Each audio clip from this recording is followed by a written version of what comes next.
What's up, guys? Anyways, shooting right through this video today.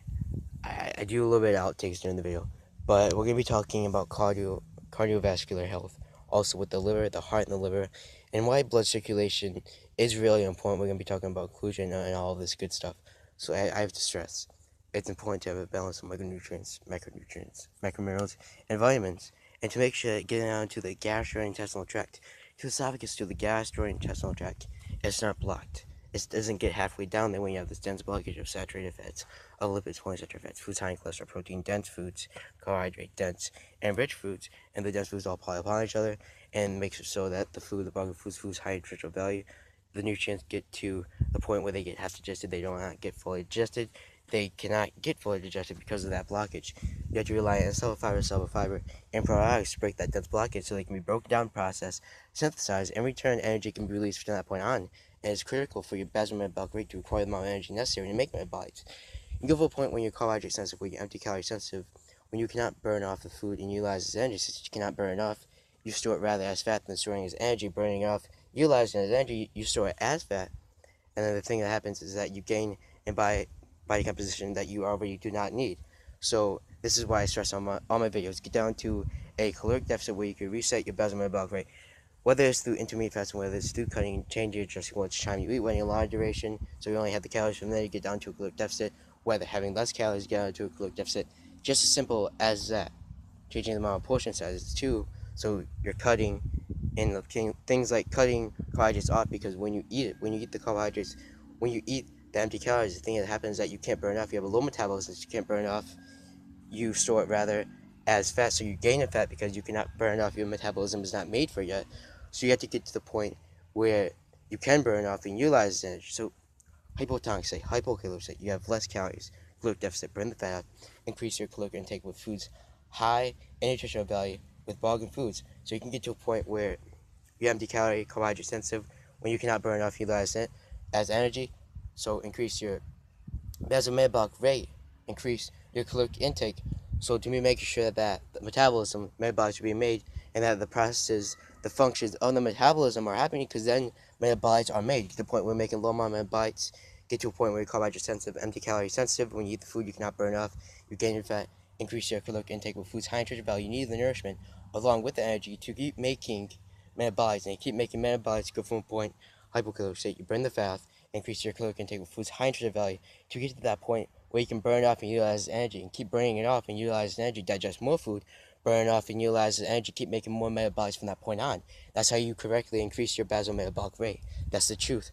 I've explained it many times with you guys. I love it. I love simply explaining it, going to the esophagus, the gastrointestinal tract. It's fully digested, whether it's the help of insoluble fiber or probiotics that gets down, broken process, synthesized energy is released, required by your basal metabolic rate to make metabolic point where you're metabolically inactive, carbohydrate sensitive, empty calorie sensitive. You're not burning off, so you're gaining fat to the point where you increase your caloric intake, foods high in nutrient value. So you have many calories you can burn off. You can train your metabolism to be fast, so you can go from a low metabolism to a high metabolism. As long as you have the nourishment, as long as you have the energy, you can go to a point where that your metabolism is low to the point where it's high. Low amount of metabolites being made, a high amount of metabolites are being made. When a high amount of metabolites are being made, you usually have fast metabolism. You can burn off the food, increase your caloric intake and foods high in nutrition value. Keep burning it off, utilize the energy, digest more food, but without the gaining in fat, because again, you have a high metabolism rather than a low metabolism that cannot burn off the food, but you have metabolism now that can burn off the calories and that can utilize this energy, keep burning off, digest more food without gaining in fat, burning off and utilizing energy, growing more metabolites from that point on. You need nourishment, you need the energy to increase your basal metabolic rate. That is the science behind it. That's it right there. This is the video. This is not the video, sadly.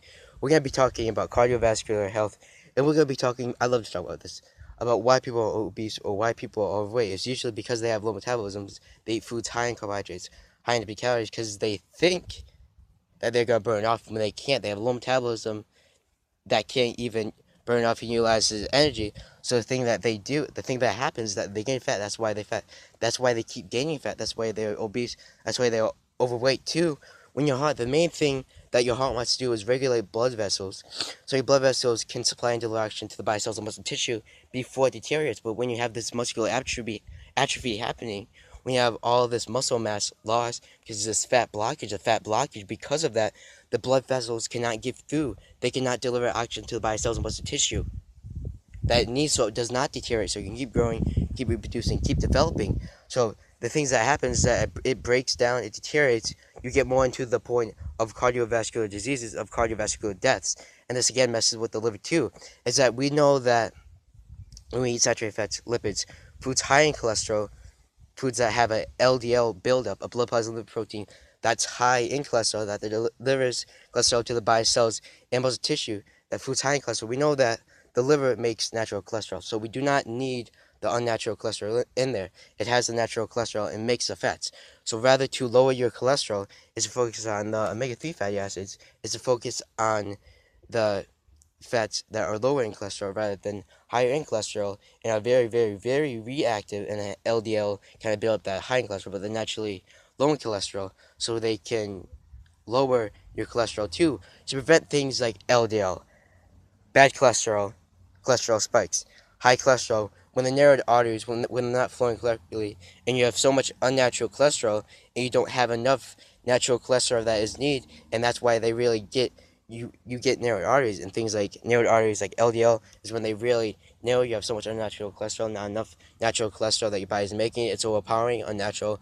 It's overpowering the natural cholesterol that is made in the body. But talking about this, LDL is a blood plasma lipoprotein that supplies and delivers oxygen to the body cells and muscle tissue so that it does not deteriorate. So the thing we have to start focusing on is we have to start focusing on obesity. Why blood circulation is really important, why we have to focus on this, is because occlusion is when, what is occlusion? It is when the blood vessels, they cannot supply and deliver oxygen to the body cells and muscle tissue. So there's this blockage between the body cells and muscle tissue, deteriorates it and breaks it down.